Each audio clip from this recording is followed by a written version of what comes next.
Hello everyone, কেমন আছো তোমরা সবাই? আশা করি সকলেই খুব ভালো আছো। সবার প্রথমে সকলকে জানাই হ্যাপি ফাদার্স ডে। জানো তো, বাবা মানে শত শাসন থাকার সত্ত্বেও এক নিবিড় ভালোবাসা। তো এই ফাদার্স ডে দিন আমার মোট 13টা কেকের অর্ডার ছিল। তার মধ্যে 10টা ছিল হাফ পাউন্ডের, আর 2টো ছিল 1 পাউন্ডের, আর একটা ছিল 2 পাউন্ডের কেক। আর তোমরা অনেকে আমার কাছে বেন্টো কেক আর মিনি কেকের অর্ডার করতে চেয়েছিলে। তাদেরকে আমি দিতে পারিনি, কারণ আমার কাছে বেন্টো বক্স আর মিনি কেকের বক্স শেষ হয়ে গেছে। তাই জন্য তোমাদেরকে আমি দিতে পারিনি। এর জন্য আমার নিজেরও খুব খারাপ লেগেছে। তবে বেন্টো বক্স ঢুকলে আমি অবশ্যই তোমাদেরকে জানাবো, কারণ সবসময় তো আর বড় কেক নেওয়া সম্ভব হয় না, তাই না? তবে এবার আমার কাস্টমারগুলো বেন্টো কেক আর মিনি কেক না পাওয়ার ফলে ওরা সবাই হাফ পাউন্ডের কেকই নিয়েছে। আর জানো তো, ফাদার্স ডে দিন আমার প্রত্যেকটা কাস্টমারই বিকেলবেলা কেকগুলো নিয়েছিল। তাই জন্য আমার একদিকে খুব সুবিধাও হয়েছিল, কারণ প্রত্যেকবার তোমাদেরকে আমি ভিডিওগুলো সব একসঙ্গে করে দেখাতে পারি না। তবে এইবার আমি দেখাতে পেরেছিলাম।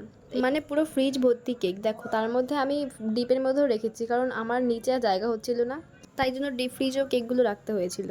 তো আজকের মতো ভিডিওটা এতটুকুই। আর তোমাদের সব থেকে কোন কেকের ডেকোরেশনটা ভালো লেগেছে সেটা কিন্তু আমাকে অবশ্যই কমেন্টে জানিও। আর ভিডিওটা ভালো লেগে থাকলে অবশ্যই লাইক, কমেন্ট অ্যান্ড শেয়ার করে দিও। আর যদি ইউটিউব থেকে দেখে থাকো তাহলে অবশ্যই সাবস্ক্রাইব করে দিও।